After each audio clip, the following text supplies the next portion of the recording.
வணக்கம். பயப்படாதீங்க, நான் வீட்டுக்கு ஜாமான் வாங்க தான் வந்தேன். எனக்கு சக்கரை காக்கில வேணும். ஐயோ, என்ன இது சார்? சுருட்டு மாதிரி இருக்கே சார். அது எப்படி கடைக்காரரு ஸ்கூலுக்கு ஆப்போசிட்லயே கடையை வச்சுட்டு சுருட்டுலாம் வைக்கிறீங்க? இந்த ஸ்கூலு, கோயிலு இதை சுத்தி 100 மீட்டருக்கு கோயில பொருளை வைக்க கூடாது, தெரியுமில்ல?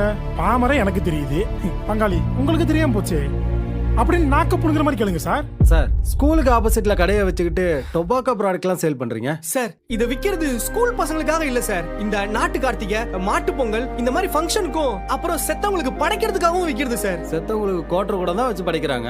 கஸ்டமர் கேக்குறாங்கன்னு அதையும் உங்க மளிகை கடையில வச்சு விப்பீங்களா? சபாஸ் சார், சரியான கேள்வி. எங்க ஊர்ல சார் கள்ளச்சாராயம் காய்ச்சறவன் ஒருத்தர் இருந்தான். அவன ஒரு நாள் போலீஸ் பிடிச்சிருச்சு. அந்த போலீஸ் கிட்ட என்ன தெரியுமா சொன்னாரு? சார், நான் காய்ச்சறது கள்ளச்சாராயம் இல்ல. அது எப்படி? நான் காய்ச்சறது கள்ளச்சாராயம் இல்ல, சுடலமாட சாமி பிரசாதம் அப்படின்னு சொன்னா சார். ஏன் கடைக்காரரு இப்படி சாமி பேரை சொல்லி ஏமாத்துறீங்களே? இங்க இருக்கிற போலீஸ்க்கு அறிவியல் நினைக்கிறீங்களா? டேய் மாமா